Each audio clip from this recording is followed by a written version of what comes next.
caso obstrui, eu cancelo a sessão. Infelizmente, é assim. Eu espero que, quando nós tivermos que votar a PEC emergencial, a reforma tributária, que o governo tenha mais interesse e a própria base tire a obstrução da pauta da Câmara. Agora, quando também tiver uma medida provisória importante que vai vencer, talvez outros façam a obstrução, para que o governo entenda que a Câmara precisa trabalhar, cabe à base avançar com as medidas provisórias pelo menos. Mas se isso não acontecer, é parte do processo legislativo. Espero que naquilo que seja urgente a gente possa ter maioria na casa. Olha, nós teremos votações na Câmara dos Deputados até o dia 22 de dezembro, que é o recesso parlamentar. Há vontade, e o próprio presidente da Câmara já manifestou, de fazer a convocação extraordinária, mas a convocação tem que ser aprovada em plenário da Câmara e do Senado. Portanto, requer acordo. E esse acordo é que nós estamos buscando. Febraban é uma casa de lobby, muito honrado, muito justo lobby, mas tem que estar escrito assim na testa, lobby bancário, que é para todo mundo entender do que se trata, inclusive financiando estudos que não tem nada a ver com a atividade de defesa das transações bancárias. É importante também falar isso. Financiando ministro gastador para ver se fura teto, para ver se derruba o outro lado.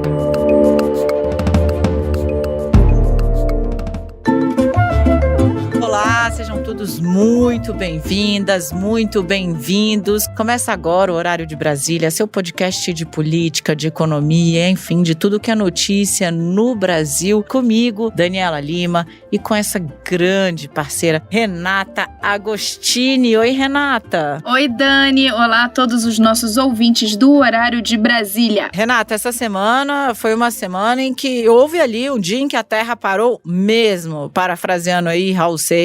Na quarta-feira, derretimento global do mercado financeiro, queda de bolsa no mundo inteiro, puxado principalmente pela elevação de casos da chamada segunda onda da Covid-19 na Europa, uma preocupação muito grande com as novas medidas de restrição de circulação, de isolamento social, tem país aprovando estado de emergência, tem lockdown em economias importantes, Alemanha, França estão tomando medidas bastante restritivas. Não fosse suficiente, no Brasil, essa tensão foi ampliada de maneira bastante substancial por uma queda de braço que basicamente parou o Congresso Nacional. Renata, explica pra gente o que é que está acontecendo na Câmara dos Deputados que está impedindo a votação de qualquer projeto. Trocando em miúdos, né, Dani? A coisa tá feia, mas o Brasil não se ajuda, né? O Brasil quase nos obriga a beber. Mas não vamos beber, nós vamos entender o que está acontecendo, porque se vamos nos desesperar, pelo menos vamos nos desesperar com conhecimento de causa. O que está acontecendo na Câmara dos Deputados? Parte da base aliada do governo, capitaneada pelo deputado Arthur Lira, que é o líder do PP, do Progressistas, e é ali um deputado, uma liderança que se aproximou muitíssimo do governo do presidente Jair Bolsonaro. Bem, esse grupo, capitaneado por Lira, decidiu obstruir a pauta. O que significa isso? Simplesmente não deixar votar. Não vai acontecer nada aqui, porque enquanto não ficar resolvido um impasse em torno do comando de uma comissão da Câmara dos Deputados, uma comissão importantíssima, que é o que é uma comissão? Ali é um grupo que é designado por parlamentares para apreciar determinadas matérias. Há várias comissões, tanto na Câmara quanto no Senado, e há também as comissões mistas,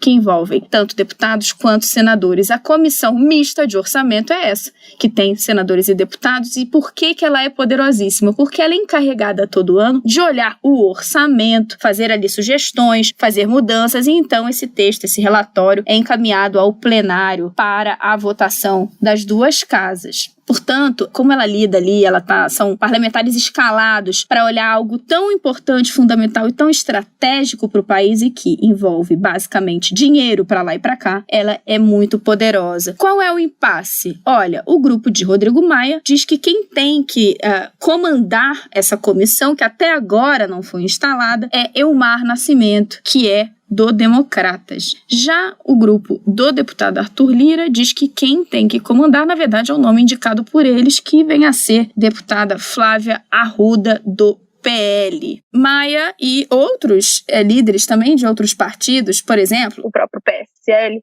que eles dizem? Esse acordo já tinha sido feito lá atrás, agora esse grupo do Lira que está querendo romper esse acordo. O que Lira diz? Olha, tinha um acordo mesmo, mas esse acordo não vale mais. E por que não vale? Porque o acordo foi feito quando estávamos todos nós de mão dadas, lindos, dentro do bloco do Centrão. Todos eles se juntaram ali e formaram um bloco partidário, inclusive liderado por Arthur Lira. Acontece que, há algum tempo atrás, o MDB e o DEM, que é o partido de Rodrigo Maia e também de Elmar Nascimento, esses partidos decidiram sair desse bloco. A partir daí, Lira diz, olha, se vocês saíram, não tem mais acordo. Portanto, tem que colocar para votação e eu tenho aqui a minha candidata para apoiar. Ok, tudo isso parece uma coisa, né? Uma disputa, ok, da política, mas o pano de fundo é que é o mais importante. Na verdade, essa disputa não é exatamente pela presidência da Comissão Mista de Orçamento. É uma prévia, uma medição de forças para algo que acontece no início do ano que vem e que aí sim é muito importante para a Câmara, para os partidos e para o país como um todo. Daniela Lima, que há algumas semanas disse que Rodrigo Maia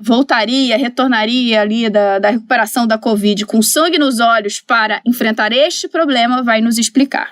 É a questão da sucessão de Rodrigo Maia na presidência da Câmara. Arthur Lira é hoje o deputado mais próximo do presidente Jair Bolsonaro, a ponto de ser chamado ali nos corredores, como a gente já falou aqui algumas vezes, de 04, e é o candidato de Jair Bolsonaro para a presidência da Câmara, para suceder Rodrigo Maia em 2021. Rodrigo Maia tem dito que, ainda que o Supremo libere, ele não vai ser candidato à presidência, mas tem, claro, ali nomes de sua preferência. E o que é que está acontecendo? Testar as forças agora na Comissão Mista de Orçamento dá um indicativo de quanto apoio cada grupo tem. Quanto apoio tem o grupo de Maia, quanto apoio tem o grupo de Arthur Lira, a base do governo vai rachar, vai ter gente que tá achando que tem apoio do partido tal, mas a maioria do partido tal vai com o outro amiguinho. Ou seja, essa briga, ela pode acabar revelando ali, servindo quase como um spoiler, né, Renata? Da disputa pela sucessão de Rodrigo Maia. Quem é que tem mesmo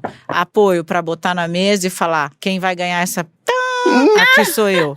A disputa pela CMO poderia dar esse indicativo. Então é por isso que eles ficam meio que naquela coisa de criança no recreio, né? Vou pegar você na saída, mas nunca tem a briga. O fato é o seguinte, que como essa comissão não está sendo instalada e tem projeto do governo obstruindo a pauta, enfim, nada está andando. Em resumo, há uma possibilidade bastante grande, anote aí e me cobre depois, de o orçamento só ser votado, o orçamento de 2021, o projeto de lei que diz basicamente quanto dinheiro vai ter para saúde, quanto dinheiro vai ter para educação, quanto dinheiro vai ter para obra, quanto dinheiro vai ter para você poder fazer Minha Casa Minha Vida, não, Minha Casa Verde e Amarela, né, Renata? Esse é o nome novo agora, enfim. Esse projeto tem que ser votado todo ano, o Congresso precisa dizer para onde é que vai o dinheiro, ele pode ser votado só em 2021, depois de já escolhido o presidente da Câmara. Tamanho enrosco que está instalado nessa queda de braço entre Arthur Lira e Rodrigo Maia. Rodrigo Maia tem colocado os projetos em votação que o governo pede e Arthur Lira lidera ali o que a gente chama de obstrução. O que é você obstruir? É você não aparecer para votar. Toda sessão tem que ter um quórum mínimo e quando você tenta obstruir uma sessão, você simplesmente não aparece para que não haja quórum mínimo nem sequer para iniciar a discussão dos projetos. É nesse impasse em que estamos. O problema é que a coisa escalou bastante, o mercado reagiu mal, porque tá vendo que a crise no mundo tá ficando muito feia, economias importantes, eu vou aqui de novo falar da Alemanha, estão dando sinais de que vão enfrentar nova retração, porque uma vez que você faz lockdown, uma vez que você faz isolamento social, uma vez que você fecha o comércio, você tem menos dinheiro circulando. Então essas economias importantes estão dando esses sinais.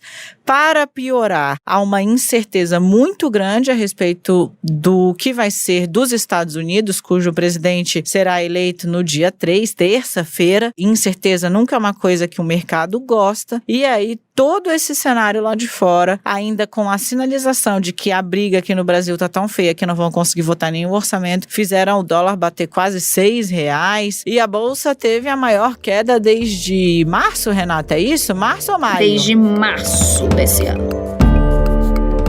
duas coisas antes da gente avançar na última treta, que foi justamente impulsionada por esse mau humor do mercado, que é votar o orçamento do ano corrente no próprio ano. Isso é algo inédito? Não é algo inédito. Isso é algo comum? Não é algo comum. O orçamento se vota até o final do ano anterior. Se vota ali, geralmente, já no finalzinho de dezembro, às vésperas do recesso parlamentar, mas no ano anterior. Qual foi a última vez que isso aconteceu? De ser empurrado para frente, de votar só já no ano do próprio orçamento? 2015. O que aconteceu naquele ano? Eleição do deputado Eduardo Cunha para a presidência da Câmara. Naquele ano, então, Eduardo Cunha é eleito em fevereiro, que é quando há a eleição, e o orçamento só foi votado em março. Agora tem um problema anterior. A Comissão Mista de Orçamento, que é essa comissão aí que tem a vitrine, né, da confusão, ela é encarregada de votar antes do orçamento um negócio chamado Lei de Diretrizes Orçamentárias. É basicamente um passo anterior para você votar o orçamento. Como não tem comissão mista até agora, não tem LDO, que é o nome, né, dessa Lei de Diretrizes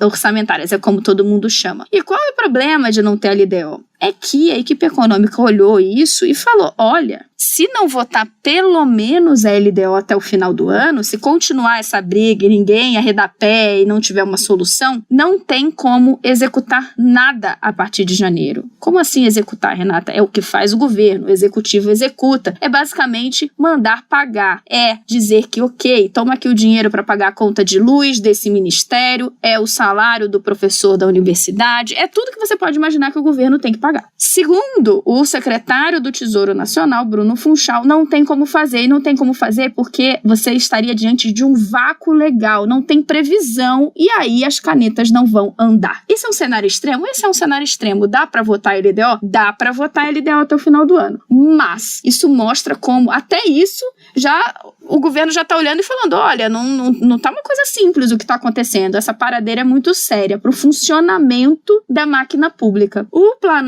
Palácio do Planalto, que é encarregado da articulação política, está olhando esse cenário e também já jogou a toalha. Orçamento, concorda com essa visão dos líderes da Câmara que a Daniela Lima trouxe, eles olham hoje, eu conversei com integrantes ali da articulação política e falam, orçamento mesmo só ano que vem, LDO nesse ano, a gente vota no limite e leva para o plenário. O que é isso? É um cenário que eles estão trabalhando em que não tem comissão mista de orçamento instalada. E aí joga o plenário mesmo vota. É um cenário, inclusive, que Rodrigo Maia já sacou, já colocou na mesa para mostrar que ele não está blefando. Ou seja, se o outro lado não arreda pé, ele não arreda também e aí joga esse pepino para o plenário mesmo. Aí você fica pensando, tá, e a minha vida com isso? Meu amigo, quando o dólar bate quase R$6, significa que o arroz que você compra ficou mais caro, o óleo que você compra ficou mais caro, a gasolina que você usa ficou mais cara. Então, assim, esse tipo de tensão mexe com a vida de todo mundo. A gente vai, claro, seguir acompanhando como é que se desenrola essa disputa, essa queda de braço. Rodrigo Maia agora está decidido a parar de ficar trocando farpa pública, não vai mais entrar em bola dividida, não vai arredar pé, como a Renata disse, está bastante seguro de suas posições, quer ser o maestro, o coordenador de sua própria sucessão, não abre mão disso e não vai aceitar morrer de véspera igual o peru em ceia de Natal. Por quê? Porque vai exercer seu poder como presidente da Câmara, como um dos homens mais importantes da política no Brasil, até o último dia ou até que venha o sucessor que ele quer que seja uma pessoa escolhida por ele. Uma coisa importante, gente, a gente tá falando da sucessão da Câmara, nós temos, então, já ficou claro pra vocês, né, que Arthur Lira é candidato.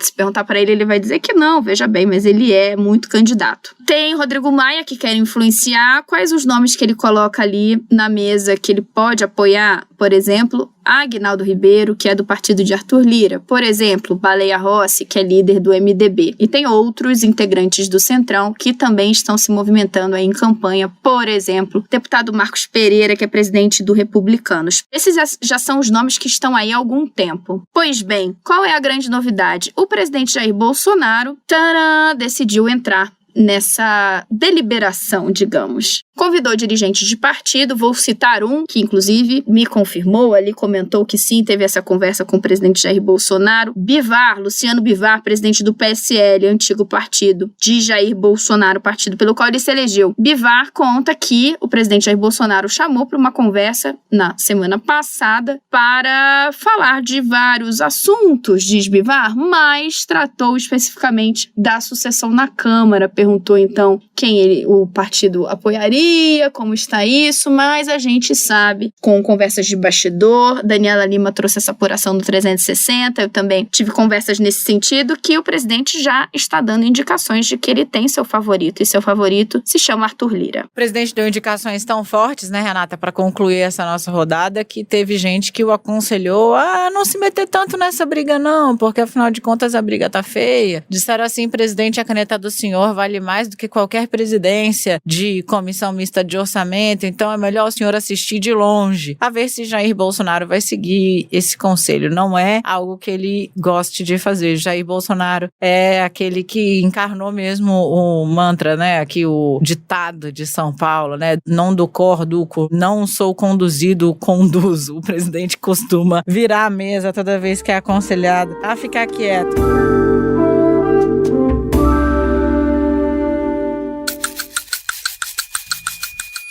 Vocês acharam pouca confusão na economia? Pois o ministro da área, Paulo Guedes, o posto Ipiranga, PG, o grande Paulo Guedes, reapareceu nesta quinta-feira numa audiência pública soltando a seguinte frase, que a Federação Brasileira dos Bancos, a FEBRABAN, poderosíssima, abre aspas, uma casa de lobby que financia ministro gastador para ver se fura o teto e ainda lança e derruba quem tá do outro lado, que no caso é ele, Renata. Eu vou repetir, me ajuda. O ministro da Economia abriu uma guerra com a Federação dos Bancos. Eu adoro, cara, eu amo. Brasil, o que é isso? Eu amo. Eu tô igual aquele quadrinho, né? O que está acontecendo? O que está acontecendo? Eu não sei. Peraí, organiza. Ministro da Economia tá no palco a Federação dos Bancos. Se vira aí, Renata, pra explicar o que é isso. Olha, eu quero primeiro fazer uma correção, entendeu? Porque ele não falou isso, Daniela. Ele falou que a FEBRABAN é uma casa de lobby muito honrada. Eu juro que isso é muito essencial. Porque é um jeito, assim, do ministro da Economia de se colocar que basicamente não muda, né? Porque ele traz essa coisa meio que ninguém entende por que ele tá fazendo. Bem, vamos lá. Primeira coisa a entender de onde saiu esse rompante. Porque, de fato, ele ali pros parlamentares, ele fez uma metralhadora, vários assuntos com frases espetaculosas. Nesse ponto, olha, quem que ele tá falando? Ele tá falando de Rogério Marinho, ministro do Desenvolvimento Regional, que era inclusive seu secretário até aí outro dia. Ele começou, o ministro Paulo Guedes, uma briga intensa com Rogério Marinho em torno de quanto o governo deveria gastar ou não e de que forma. Paulo Guedes diz que se Bolsonaro for ceder às ideias de Rogério Marinho, o governo não tem como sustentar o teto de gastos, que é aquela regra, né, que limita as despesas do governo e que Paulo Guedes é defensor ferrenho. Rogério Marinho, por outro lado, tentou aí durante muito tempo argumentar que diante da situação atual da economia brasileira por conta da pandemia, diante do fato de que nesse ano o governo já tinha ali feito gastos muito maiores do que previa, com autorização do Congresso, né? Mas a gente tá aí, vai ter um déficit nas contas públicas, um rombo histórico. Diante de tudo isso, era melhor gastar um pouco mais para tocar a obra pelo país. Por quê? Porque isso não só se reverteria, claro, em melhorias para a população, de infraestrutura, etc., mas geraria a roda da economia, porque o governo paga a empresa, o governo contrata, e aí as pessoas ganham dinheiro, e aí vai. Você tem um choque de visão de como, na verdade, induzir a economia. Porém, esse embate, que poderia ser um embate de ideias, tomou outros contornos. E Paulo Guedes passou a ter ódio de Rogério Marinho. Eu vou usar essa palavra porque é isso, um ranço brabo. Tanto que já reagiu e já chamou Rogério Marinho algumas vezes publicamente aí de ministro fura-teto. Não me pergunte porque isso é um xingamento, gente, eu nunca entendi, mas Paulo Guedes acha que é um xingamento terrível. Então, quando ele fala isso, ele tá querendo dizer que a Febraban deu dinheiro para Rogério Marinho. Isso é verdade? Olha, a Febraban, de fato, fez uma doação junto com outras empresas para financiar um estudo da carteira de obras do Ministério do Desenvolvimento Regional. Então, esse fato existe. Agora, isso quer dizer que a Febraban está pagando Rogério Marinho para derrubar Paulo Guedes? Aí já é uma curva que a gente tem que fazer. Outra informação que é importante ter, além desse ranço de Paulo Guedes em relação a Rogério Marinho, é que Paulo Guedes também não anda nada feliz com a Febraban. Porque além da defesa do teto de gastos, que sim, é uma coisa ali muito importante para Paulo Guedes, outra coisa muito importante para Paulo Guedes é fazer a tal da reforma tributária e conseguir viabilizar o tal do imposto de transações financeiras que lembra a CPMF. O tal do imposto digital, sabe, sei lá qual é o nome que isso vai ter, se é que ele vai existir. E a Febraban não quer nem ouvir falar desse imposto. Por quê? Há um medo dos bancos, e aí isso você pode até achar que é justificado, das pessoas quererem movimentar menos as contas, as aplicações, as transferências, porque a ideia de um imposto digital, de um imposto sobre transações financeiras, é que toda vez que você fizer uma movimentação financeira, você vai pagar algo em cima daquilo. Então os bancos olham esse negócio e falam, pelo amor de Deus, que péssima ideia, não quero, e claro, fazem força contra. Então você tem, digamos, uma dupla motivação para o rompante de Paulo Guedes. Ódio de Rogério Marinho e ódio duplo, porque tem aí os bancos fazendo força contra seus planos de dominação da economia brasileira. Paulo Guedes também disse que a nova CPMF, a CPMF de roupinha nova, a CPMF vestida de carnaval, esse novo imposto que não tem nome, que você sabe o que é, mesmo sem ele ter sido, disse que estava morto, mas falou de uma maneira bastante irônica, né? Paulo Guedes, nesta quinta, estava realmente inspirado. Abre aspas. Quem sabe eu tenho que parar de falar desse imposto mesmo, né? Inclusive, estamos em véspera de eleição. E aí eu quero declarar o seguinte, esse imposto considera-se morto, extinto. Porque assim, já que tá na eleição, ninguém quer defender o imposto. A gente mata ele e ressuscita daqui a pouquinho. Muito bom, o ministro da Economia teve uma crise de sincericídio nessa audiência pública, como há muito tempo ele não tinha. E aí vem a Renata com sua melhor definição. Renata, o que se viu hoje foi o quê? Puro suco de Paulo Guedes. E aí, eu até lembrei isso do 360. É claro que você estava lá com a gente acompanhando, mas se você não estava, eu vou repetir aqui. Eu lembrei muito do presidente Michel Temer, quando ele falou, olha, quem não está absolutamente confuso, não está bem informado. Porque aí, é nessa situação que o ministro Paulo Guedes nos coloca quase toda semana. Ele está aí há 2 anos defendendo a criação desse imposto, porque ele diz que é a única forma de tornar a contratação de funcionários, né, de trabalhadores com carteira assinada mais fácil, portanto, estimular que isso aconteça. Ele fica martelando, só dá para fazer desse jeito, com a criação desse imposto. E aí ele agora, em 2 momentos diferentes, mas num curto espaço de tempo, chega e fala, veja bem, não dá, acabou esse imposto. Enquanto nos bastidores a equipe dele tem que correr e dizer, não é bem isso, não é que acabou, só acabou por agora. Tá só dando um tempo. Sabe o que aconteceu com o imposto digital, Renata? O quê? Ele tá com narcolepsia. Tipo, você olha e parece que morreu, porém ele tá apenas dormindo. Olha só, é bem isso. E a parte que torna desnecessária essa declaração nesse momento é que a estratégia de parar de falar do assunto já estava traçada e era uma decisão já tomada há algumas semanas. Então, qual é a ideia por trás? O que os auxiliares, o que a equipe econômica de Paulo Guedes, o que todos ali estavam pensando? Bem, é um imposto difícil de emplacar, a gente sabe de todas as resistências do Congresso, dos parlamentares, só que a gente pode ter uma chance maior se isso for debatido depois da eleição, porque ninguém vai querer sair aí na rua defendendo a criação de um imposto que é chato pra caramba, e todo mundo sabe, tendo que pedir voto logo em seguida. Você não pede voto assim. Se isso passar, se todo mundo já tiver ali com a eleição garantida, né, seus aliados já tiverem com a eleição garantida, será que esse debate não fica mais no lugar em que ele tem de estar? Essa é uma aposta, eu não tô dizendo que isso dá certo, ou que isso é uma estratégia vencedora. mas é o que eles pensaram ali. Então já estava decidido não falar do assunto. Só que em vez de não falar do assunto, o ministro fala do assunto e fala do jeito que confunde. É mais ou menos a situação que a gente tá. Agora, desculpa ser portadora de mais notícias, pessoal. Essa história não morreu. A gente vai voltar a falar dela. Pode ser que esse imposto de fato nunca saia do papel.